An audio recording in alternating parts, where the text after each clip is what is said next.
Hi, everybody. I'm Dr. Randy Bach, and I'm honored today to have with us the two candidates for state representative of the 11th Middlesex District for Massachusetts, Vlad Yanovsky and Amy Sangiolo. And we're going to have a little bit of back and forth and discussion of our issues. We are the Newton Taxpayer Association. This is time for people to think about taxes, I guess, but we're going to be thinking about how the state is going in the right or wrong direction and how it can be corrected, whether it should be corrected or not. So thank you so much for both of your coming on tonight. It's a little bit of juggling to get you both here simultaneously. I'm happy that we did, because we can prove you're not the same person, because otherwise if you never appeared together we might think that. But so I would like you possibly to give our viewers a chance to self-introduce. I think you both care about, say, the city of Newton, but now you're going to be caring about probably an area a little bit slightly overlapping and not. But tell us, kind of an introductory statement, who you are, what brought your interest in this role, and what would be your, I guess, your primary goal to achieve in your first term.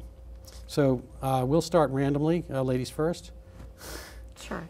I'm Amy Sangiolo. I'm a former city councilor. I served with the city for 20 years. I'm currently now at the Attorney General's office working in housing as a consumer specialist, preventing evictions and foreclosures. I've been involved with the community for about the full 29 years that I've lived in Newton. I care about our residents. I think I've proven to be responsive and very attentive to resident needs.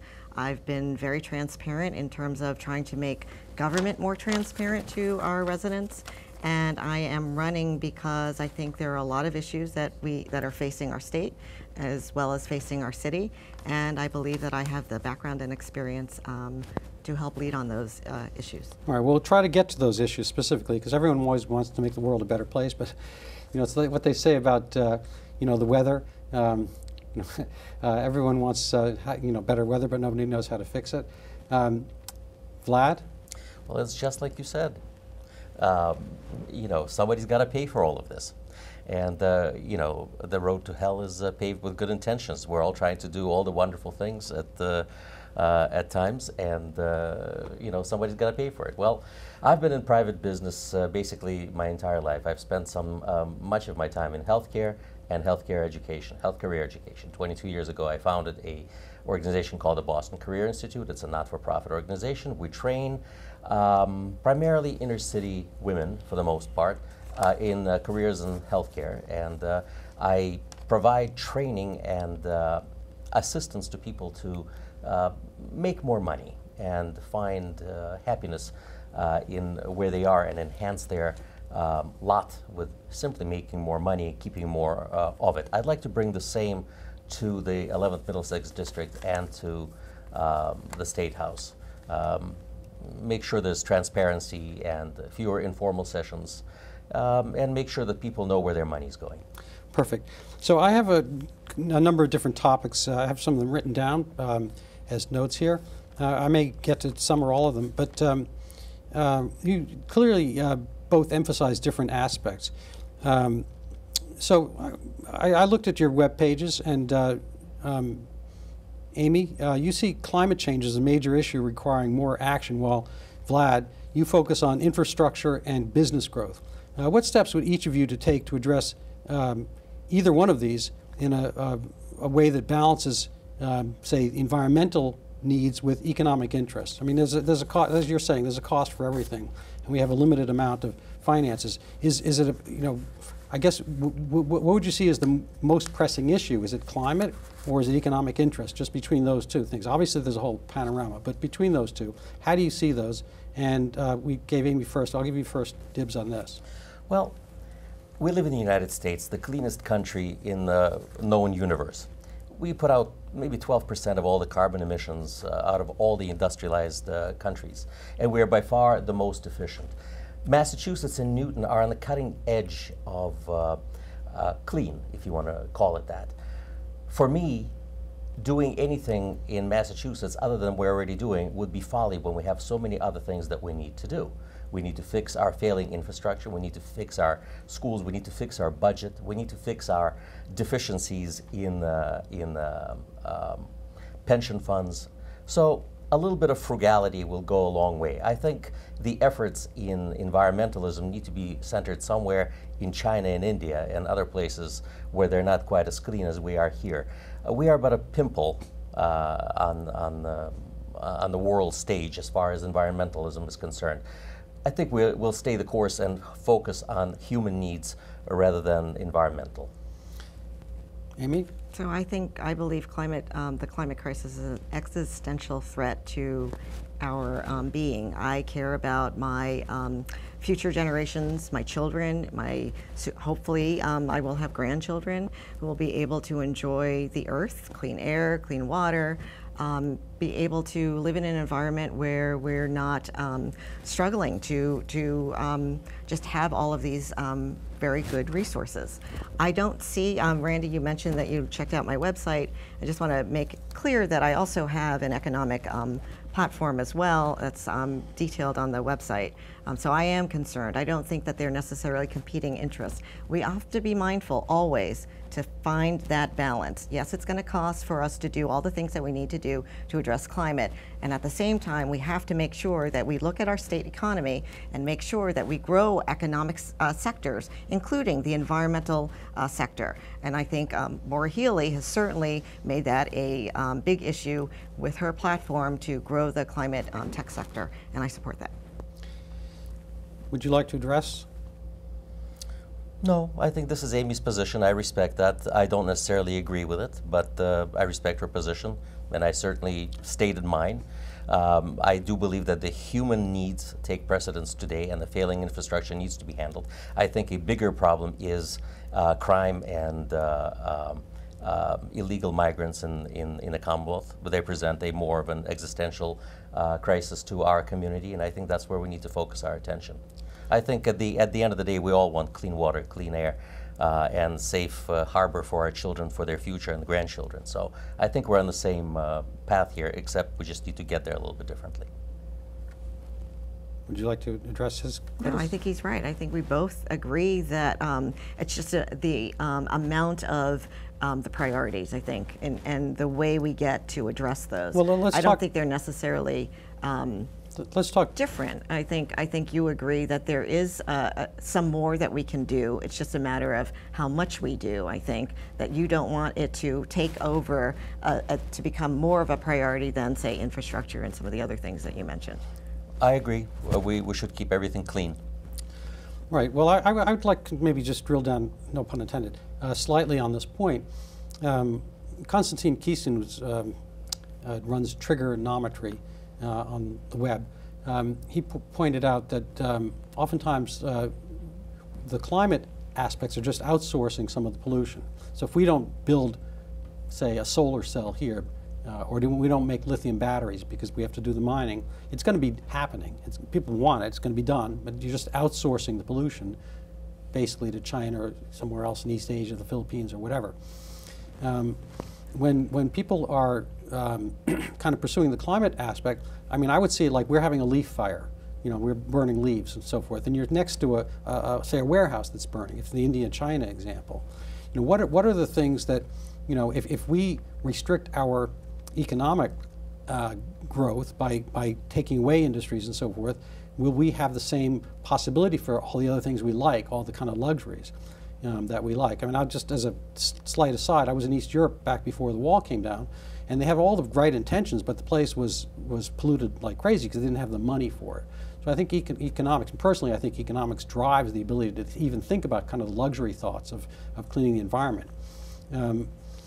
Absent, you know, the bigger kind of polluters dealing with their things, how can we make climate change the existential primary threat if we put out our leaf fire but they don't put out their burning house?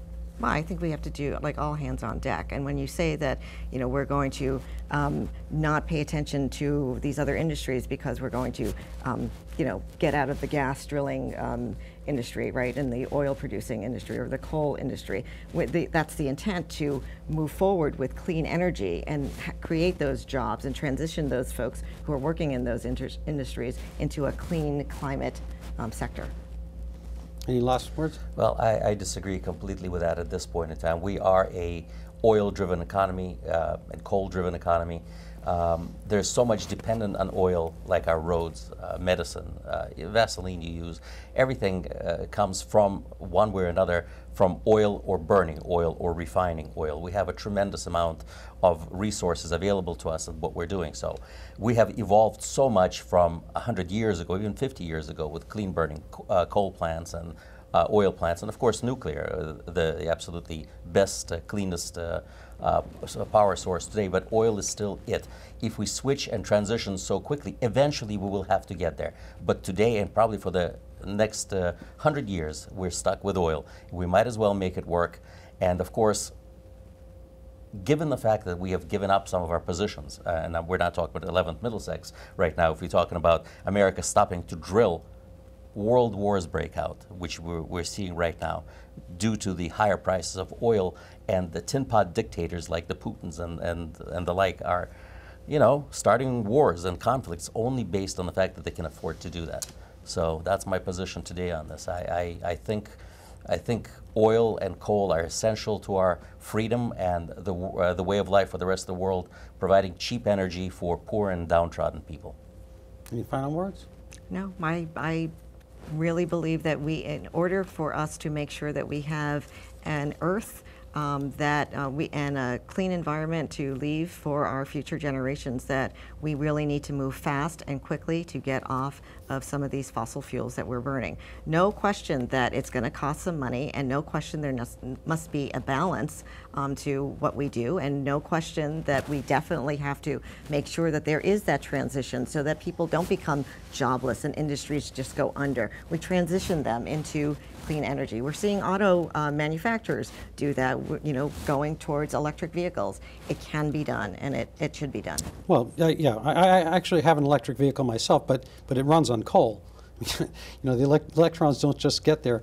Anyway, I'm going to move along a little bit. Both of you prioritize education, although with different foci. Academic accountability versus mental health and emotional support. How would you improve the quality of education in, say, we live in Newton, but statewide, whatnot? And what specific policies would you implement to balance priorities? So, Amy. So I think, back in I think it was the 90s where the state did ed reform. I think it was really important to get some more accountability and more standards for our schools.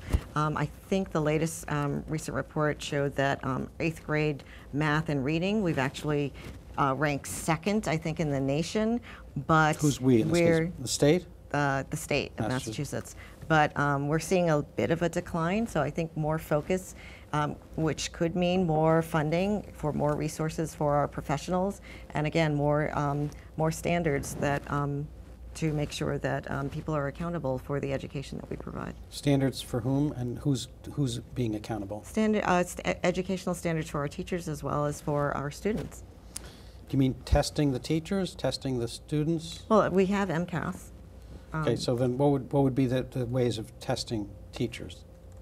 MCAS is a way to teach to make sure that we reach a certain educational level.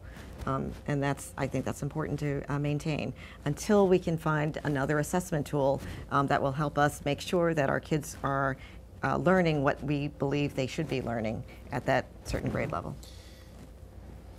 Well, I'm not going to be a very popular person by providing the answer that I'm going to be providing. I think school choice is truly the answer. I think our public schools need to be held accountable and need to be compared to organizations that run on a specific budget, not something that's unlimited. I went to school in Soviet Union. My class had 45 students in it and one teacher. I'm not saying that we need to go to that model, but the amount of work that was put in by that one individual to teach the students so well was absolutely tremendous. Here in Newton, we have, 11 students per one teacher? that's extraordinary. I mean, this is it's unbelievable. You can have circle time and you know, have a Socratic methodology of teaching and teach everybody amazingly well. But you know, just because we're ranking somewhere second in the nation does not necessarily mean that it's a product of our schools. I had a conversation with well, you were there when we were meeting with the CAAN, Chinese American Association of Newton, yep. if I didn't mispronounce it. You know, when I asked people, how many of your students, how many of your children attend the Russian School of Math or a similar institution, I think every hand in the room went up. Is it our schools, or is it the extra money that the parents are spending to educate their children? I think we have a problem here. Without competition, there is stagnation. As an educator, and as a person who runs a school, I can tell that competition is a very healthy thing. It keeps me accountable in front of my students. When I see my admissions drop, I know we're doing something wrong, and I fix it. So to that point, would you, you would not, you're only going to be one out of many legislators, but if you had the deciding vote to allow more school choice and say charter schools locally, I don't think we can get charter schools in Newton. I've addressed this many times. Would you allow charter schools or competitive aspects of schooling for school choice, say, but we'll keep it at charter schools for a simple instance. Would you vote yay or nay for charter schools? I think I would want to learn more about what the impact would be on our school system. Right now we have the ability to opt into school choice. I think our school committee this year, correct me if I'm wrong, they voted not to. Mm-hmm. Is that right? I believe so. Yeah. So I mean, it was a vote by the your current elected school committee members that decided not to. Well, my understanding is is the state has no allowance for it, but no, you have to. They have to take a yearly vote to decide whether to opt in or not. I'm sorry, opt out or not. Okay, and your answer to that? My answer to that parents need to take charge and hold schools accountable. Parents need to be a lot more involved in school boards and parent-teacher conferences and everything else, and hold the school accountable. School choice is the answer. So I would vote definitely for school choice. So just quickly on that point, I think our current superintendent is trying to make sure that there's more parent involvement, which I think is just an amazing it's the right thing to forward. do. It's definitely the right thing to do. I mean, I think we can all agree that we all like sunshine and flowers. You know, that's never the issue, that we all want more accountability. I think the issue is whether there are better systemic ways of dealing with this. You know, I grew up a product of a public school system, then a private school system. And I think for the most part, you know, I don't want to take too much time, but for the most part, if you put public or private in front of another noun, you're going to make your own decision. Like, would you rather go to a private pool or a public pool? Private golf course or public golf course? Private transportation, public transportation? You know, obviously there's room for things that are public. We want some commonality and whatnot, but generally the quality of the item, you know, between a public tennis court, a private tennis court, is better, it's more taken care of because there's ownership. So the tragedy of the commons tends to be that things that are left with nobody necessarily in charge wind up not being as well taken care of, and a lot of it becomes, anyway, that's my own, I'm sorry. But is it because there's nobody in charge or because there's not enough funding? With a private school, clearly you're getting much more funding, right? You're paying for what you're getting. I actually disagree with that point, but I'm not in the debate, so. Well, I was just asking you for is that true as an educator? Oh, absolutely not. I think public institutions collect significantly more money and they don't have to work for it. Private organizations have to struggle for every dollar and make it work.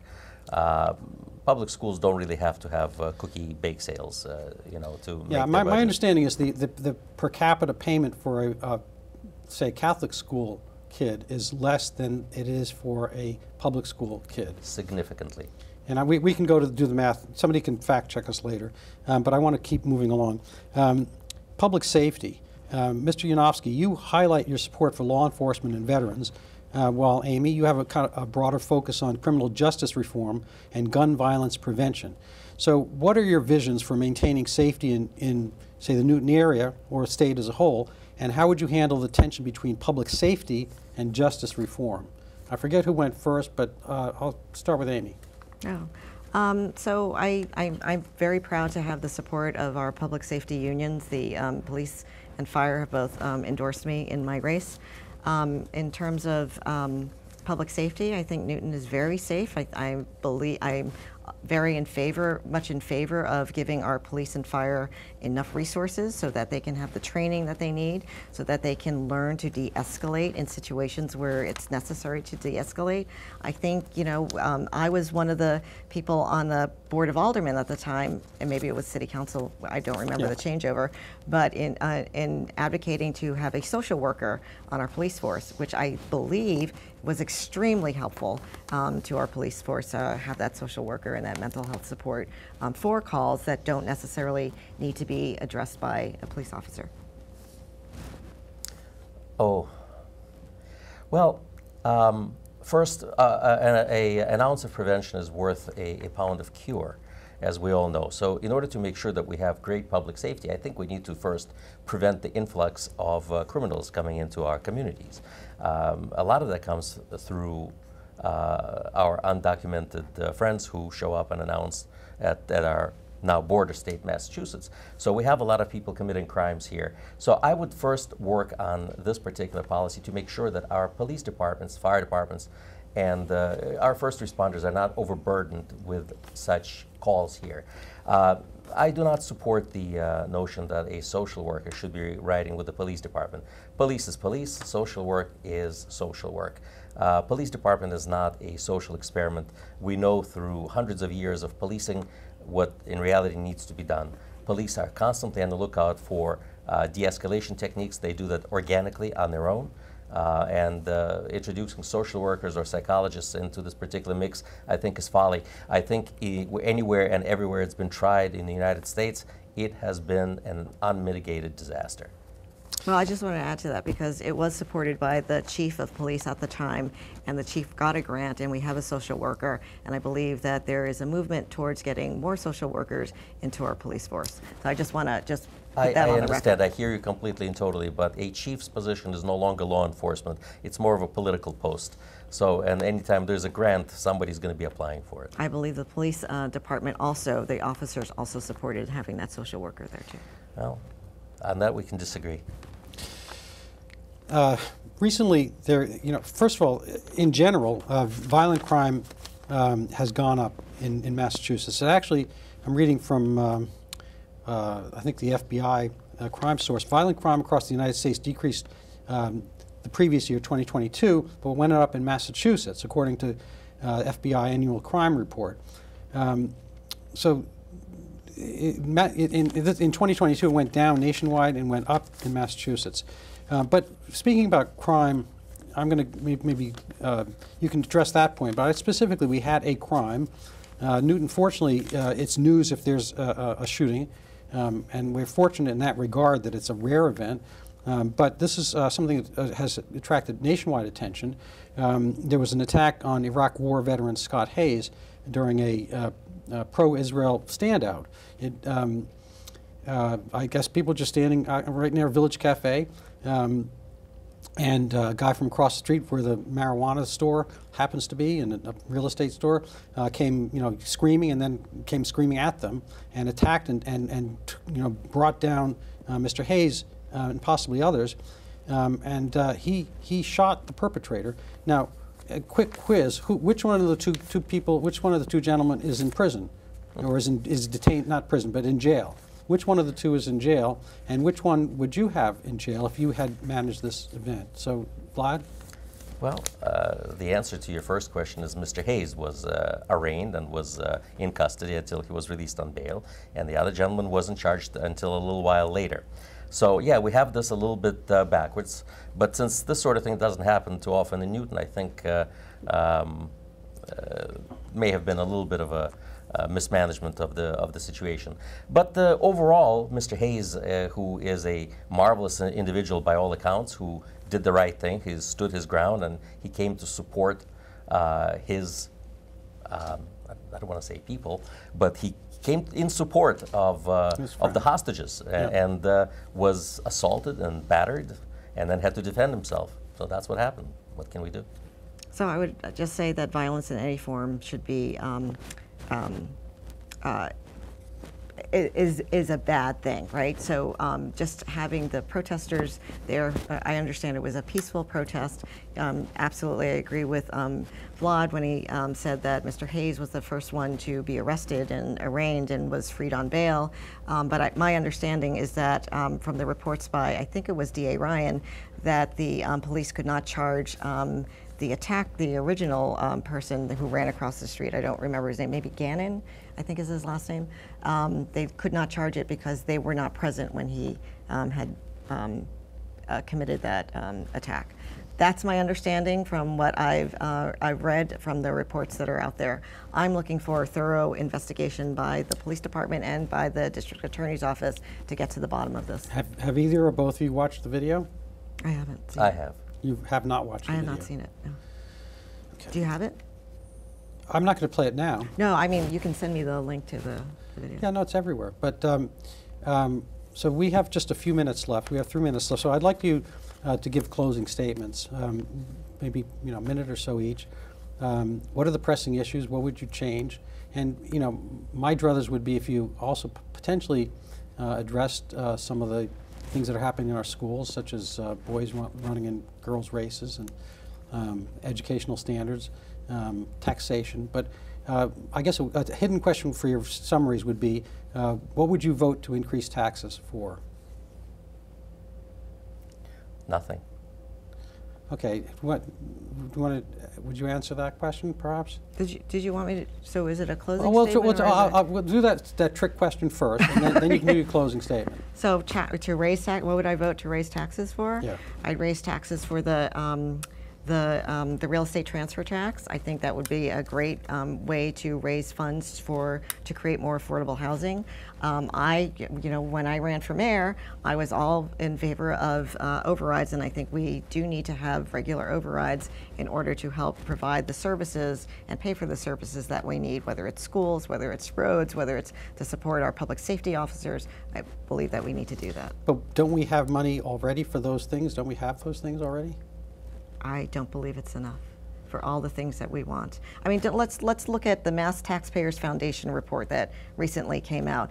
My understanding is that when you look at the quality of life, resident life, we ranked like up in the top. And we rank on the top because we invest. We invest in our public health, we invest in education, we invest in our roads, we make sure that we have good quality of life, and that's why we also have a very good high rate of longevity for our residents. Yeah, no, I would work tirelessly to dropping taxes. Decreasing taxation always raises revenue. It's been proven time and time again. When you lower taxes, again. Decreasing taxes. Decreasing taxes raises revenue. Raises state revenue. It is a proven fact. There's really no way to fight it. How does that happen? More people invest in small enterprise. If you take our, for example, Newton tax rate, residential tax rate is actually quite livable at just shy of $10 per thousand. But our commercial rates are double that. So when people invest in commercial enterprises and begin to pay taxes that way, when they're not overburdened by other taxes, a lot more revenue gently flows and in great amounts into the state and city coffers, which is, it's a proven fact. So Okay. you didn't ask about decreasing. Well, I'm going to have to wrap up. So this is excellent. Can I have you both on next month? Of course, Sure. I'm open. All right. So thank you so much. This was Newton Taxpayers Association. We're on Facebook. You can follow us and maybe send us money so we can spread the word. Obviously, I try not to be too biased on this. I do have a sensibility based on the organization, but I hope it was a fair set of questions. I think I learned a lot from both of you, and I appreciate your being on the show. So thank you so much, Amy. Thank you so much, Vlad. Thank you for having me.